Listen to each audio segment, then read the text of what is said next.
Bienvenidos Puerto Rico al Pique de Falú a través de Tiva TV, esta revista de información que usted ha hecho su favorita. Gracias por estar con nosotros, señoras y señores. En pantalla ven las redes sociales por donde se pueden poner en contacto con este servidor y vamos a comenzar de inmediato el programa dándole la bienvenida al licenciado Jerón Garfer, analista de noticias. Licenciado, saludos, bienvenido al programa. Saludos, Falú, a ti y al pueblo televidente de Puerto Rico, a los compañeros panelistas aquí en la noche de hoy. Bueno, vamos a comenzar a hablar rápidamente sobre el IVA, licenciado. Todavía se está discutiendo en la legislatura el IVA. El proyecto no va a quedar igual como salió desde Palacio a la legislatura. Vamos a escuchar su análisis. Mira, yo creo que la realidad es que puede ser que el proyecto tenga un mal final en el Senado, toda vez que el presidente del Senado ha dicho que a menos de que no aparezcan 1.000 millones en reducciones en el presupuesto del país, que no cuenta con el aval del Senado. Así que en ese sentido, Falú, la realidad es que hay pocas posibilidades de no materializar ese ahorro de que pase la ley del IVA. El gobernador aún no ve y no ha retirado este proyecto, un proyecto que ciertamente la única asociación que he escuchado vertir comentarios a favor es la Asociación de Bancos, y hay una sola razón por la cual ellos están a favor, Falú, y es el issue de que mientras más tú le pagas a un comerciante, más depósitos hay en los bancos, y los bancos sobreviven no solo con los intereses que cobran por hipotecas y todo lo demás, sino que por los overnights, que son los depósitos que ellos tienen, los depositan overnight, y obviamente al tener más dinero en sus cuentas pues van a estar generando más ingresos. Creo que el pueblo de Puerto Rico ha hablado claro a través no solo de las asociaciones que existen, sino que los ciudadanos como tal, y le han dicho no al IVA. Y lo interesante, Falú, es que si los representantes y senadores que están electos ahí en Cámara y Senado, de los tres partidos que existen en la Cámara y los dos en el Senado, son elegidos por el pueblo y representan el pueblo.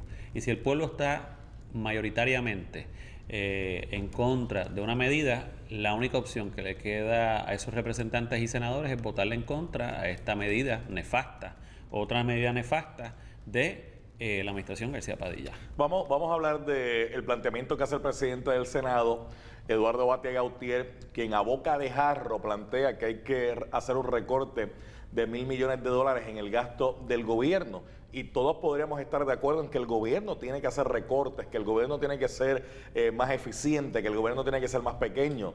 Pero ¿dónde hacemos los recortes? Mira, lo interesante hubiese sido que hubiese dicho, mire, yo entiendo que tenemos que recortar 1.000 millones de dólares del presupuesto del gobierno. Vamos a comenzar, mire, vamos a eliminar esta cantidad de contratos que no son necesarios. Vamos a hacer más pequeña esta agencia de gobierno que nos parece que nos está brindando un servicio interesante. De ahora en adelante los convenios colectivos los vamos a congelar, venir con las propuestas, porque decir que hay que reducir 1.000 millones de dólares y dejarlo ahí en el aire, como que eso no es.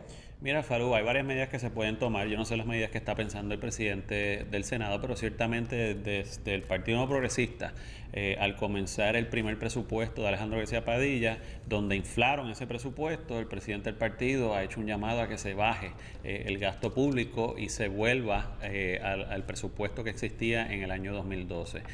Actualmente el presupuesto es de 800, 900 millones de más sobre el del 2012. Y la realidad es que no conozco el plan de Eduardo Batia, es un planteamiento válido, pero ciertamente hay que mirar si tú reestructuras la deuda de Puerto Rico nada más, Falú.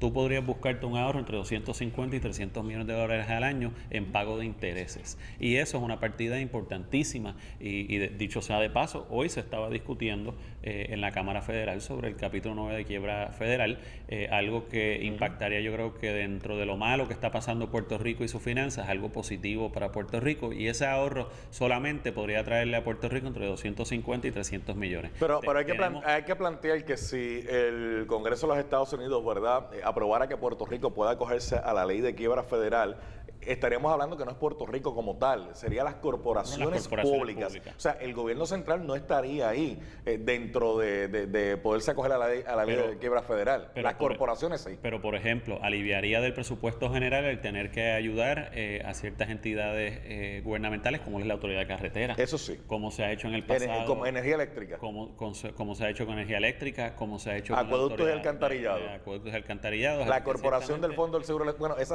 está más o menos todavía sólido. Es interesante que tú menciones la Corporación del Fondo del Seguro del Estado, Falú, porque recientemente me enteré yo de que el mismo 24 de diciembre del año pasado, nuevamente el Fondo del Seguro del Estado tuvo que hacerle un préstamo al gobierno central de 150 millones y eso no se ha vertido públicamente. Porque el Fondo del Seguro del Estado, una de las corporaciones públicas que está hasta el momento lo más sólida posible. Bueno, ha estado sólida. Yo no sé actualmente cómo estarán esas finanzas porque la realidad es que se lo están chupando todo de la corporación del Fondo del Seguro. Pero ese es uno de los algo lamentable porque cuando hay una corporación que está sólida financieramente y de hecho su presidenta está permitiendo de que saqueen ese fondo con préstamos que ella sabe. Y que los miembros de esa junta saben que no hay fuente de repago, ella está permitiendo un saqueo total del Fondo del Seguro. Pero vamos a ese punto, porque triste y lamentablemente así es como funciona el gobierno. Con esto del IVA han planteado, ¿verdad?, que quieren sacar a Puerto Rico de la crisis económica. El problema es que la ciudadanía no le cree al gobierno. ¿Por qué? Porque es que el gobierno sigue gastando más de lo que tiene. Nunca los recaudos van a dar para el gobierno, que esa es la excusa que ellos utilizan. No, es que no estamos logrando los recaudos suficientes. Nunca van a ser suficientes para el gobierno, porque el gobierno, para ponerlo en un ejemplo sencillo, si el gobierno necesita $1 millón en recaudo, gasta 3, pues obviamente va a haber déficit.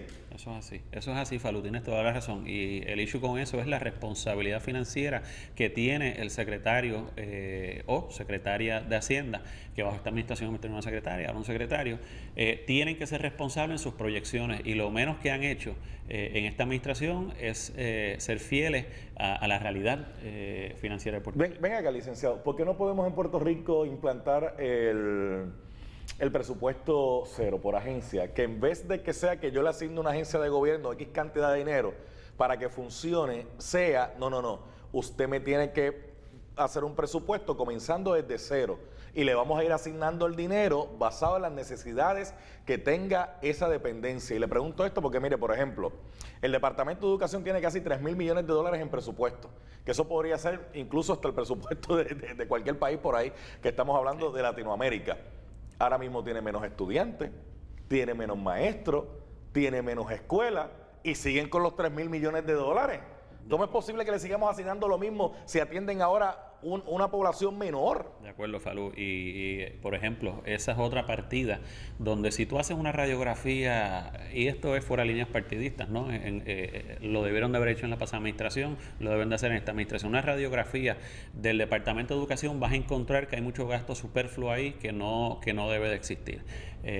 Como tú muy bien planteas, Falú, hacer un presupuesto partiendo de $0, has estado haciendo tus asignaciones, no sería la primera vez que en una jurisdicción se hace eso. De hecho, muchos países funcionan de esa manera y yo creo que el alimentarnos de las ideas buenas de otros países y otras jurisdicciones le traería a Puerto Rico mucho beneficio. Esto del IVA se hace en otros países, pero se hace de una forma muy distinta. Mire, yo le voy a dar un tiempito para que usted explique eso, pero para aclararle bien el punto a la gente. Mire, por ejemplo, las corporaciones públicas.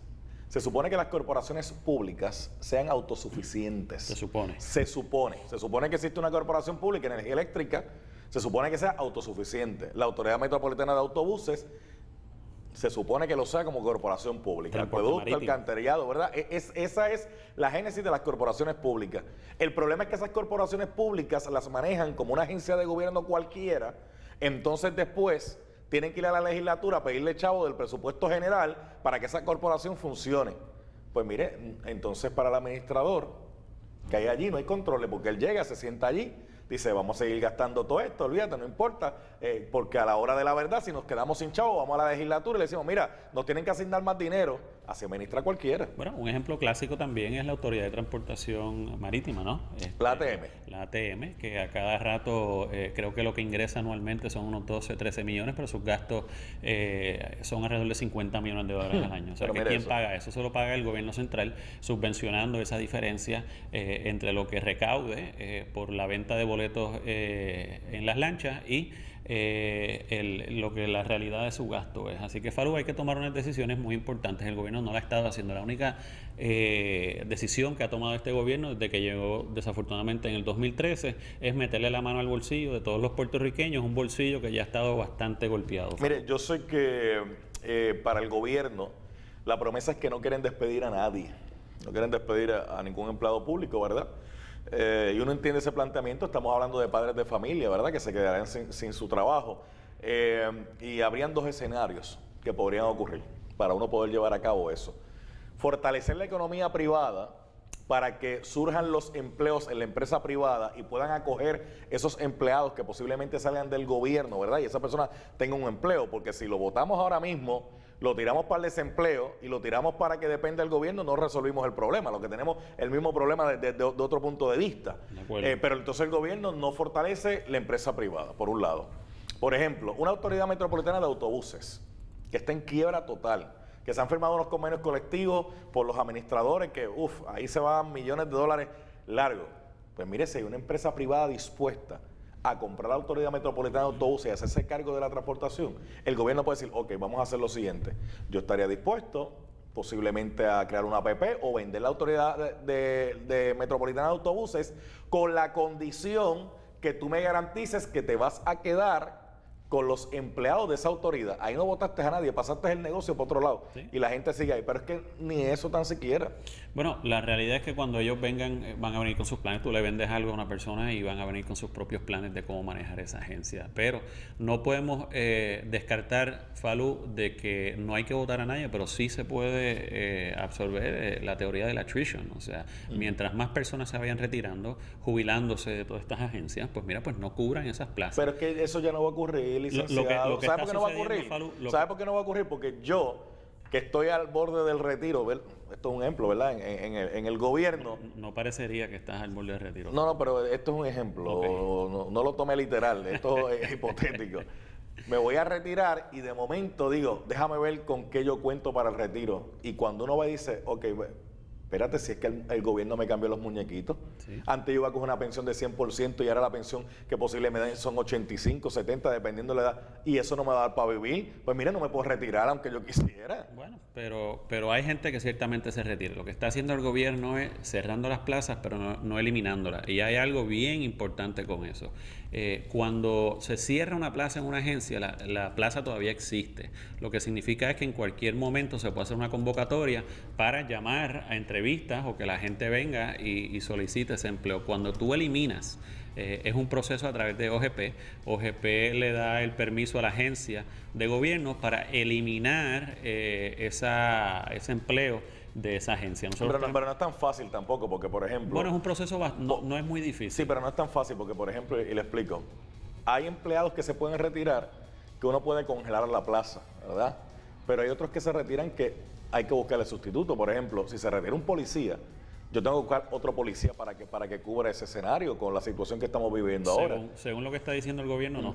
Bueno, eso según lo que dice el gobierno. Porque supuestamente el crimen ha bajado de una forma sí, pero usted sabe que haría falta otro policía. Si se retira un maestro, se supone que usted busque otro maestro para que ocupe ese lugar. Distinto sería que tengamos 10 secretarias en una dependencia, se nos retiren 2, pues mire, con 8 podemos hacer el trabajo posiblemente. O sea, hay que también ver qué tipo de empleo es el que se va a congelar. Pero si se retiran 10, no podemos estar contratando a 12. Y eso es lo que básicamente ha estado sucediendo en Puerto Rico. Eso es cierto. No se puede estar contratando a 12 si se retiran 10. Ay. Y aparentemente, a todas luces, Falú, el IVA muere o sobrevive en la Cámara y el Senado. ¿Y qué pasa si no aprueban el IVA? Bueno, si no aprueban el IVA... Espere, licenciado. No me lo conteste ahora, me lo contesta al regreso.